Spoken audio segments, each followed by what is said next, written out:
G'day! In today's video, I'm going to open up this Acer Aspire, or Acer Nitro 5, sorry, with the model number A515-58.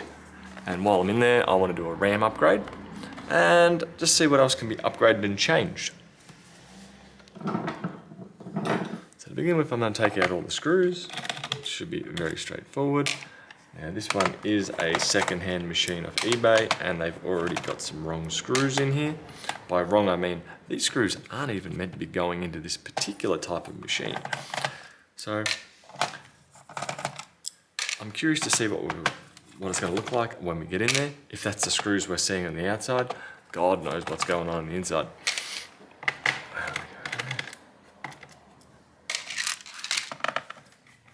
But as much as I paid out on them, they are ridiculously too long, but they are the right pitch. But yeah, that's some double length screws going on there. So when I put it back together, I will find some correct screws to go back in there, as long as nothing's damaged underneath. Now that I've got those screws out of there, I should be able to grab it from the back on the ducts. And there we go, and that's popping it open.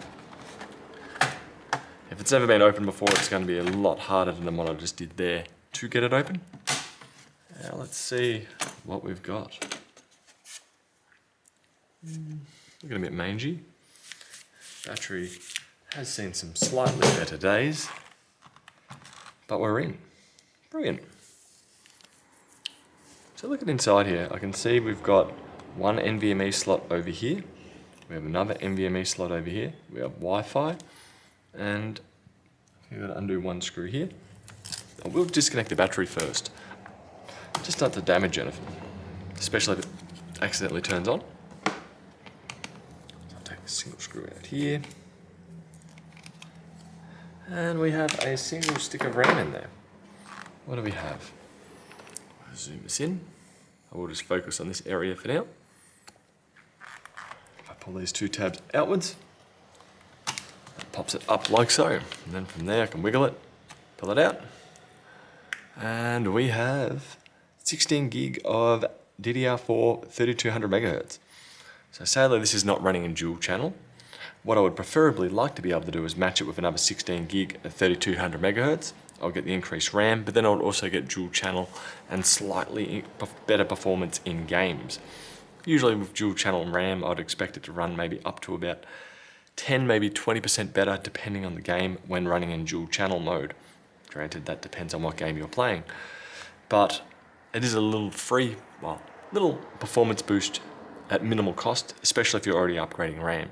Personally, I'd rather this is 16 gigs. But anyway, I will put this one back in for the moment. See this little notch here? That corresponds with the notch here or here. What you want to do is slide it into there and then pull it down and click it into place. So if I push it in, these gold pins down the bottom here will disappear. And then I push it down in the two corners. And that's now in place. That's installed, that is done. Now, I'll just have a quick look at my RAM collection. I'm almost certain I have used my 16 gig stick of RAM. Ooh, I've got 16 gig of, winner chicken dinner. 16 gig of 3200 megahertz right there. So now, if I line that up, put it in here, push it down, bingo. I've now got two sticks of 3200 megahertz of 16 gig in total. So now, slide this back on. There's these little metal tabs here. You do have to line it. Weirdly, there's none around the top. Oh, actually, there is some up the top there, my mistake. I'll line it up all the way around. Push it in. It's kind of not really slide around much, actually. Not good. Line it up on this side.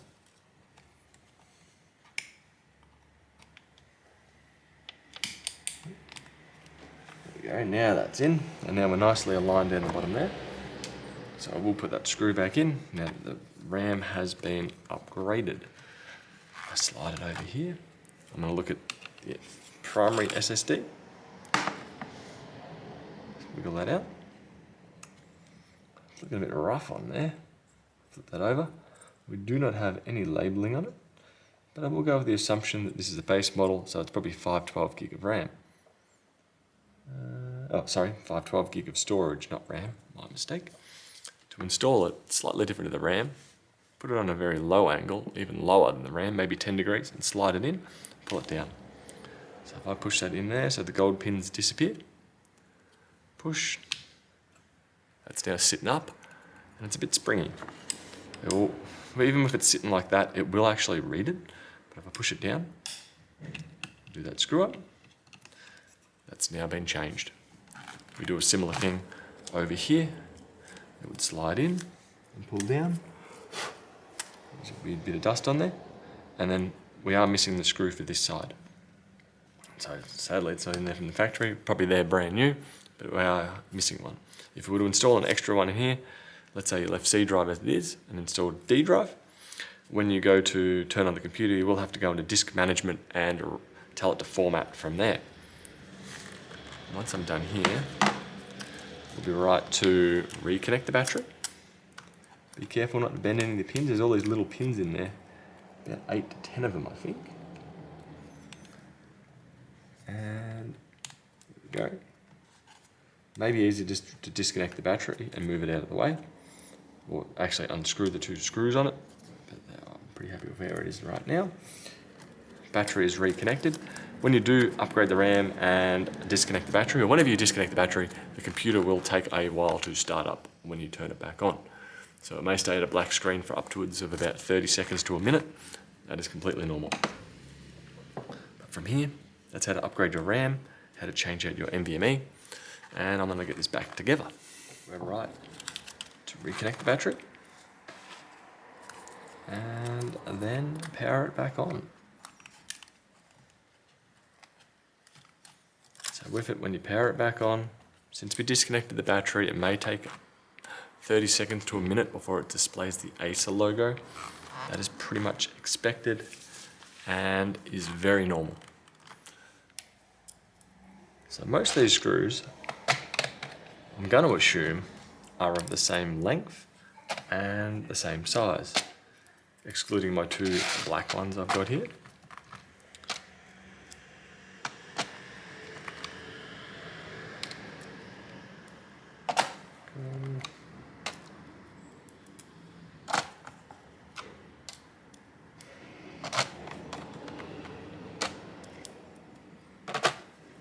So far these are all going in just fine, and somehow I'm missing more screws than I thought.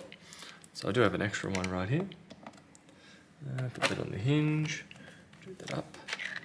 Now I do have this one here too. I will have to find just one more to replace it.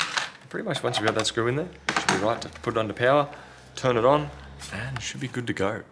I hope that helps, and I'll see you later. Bye.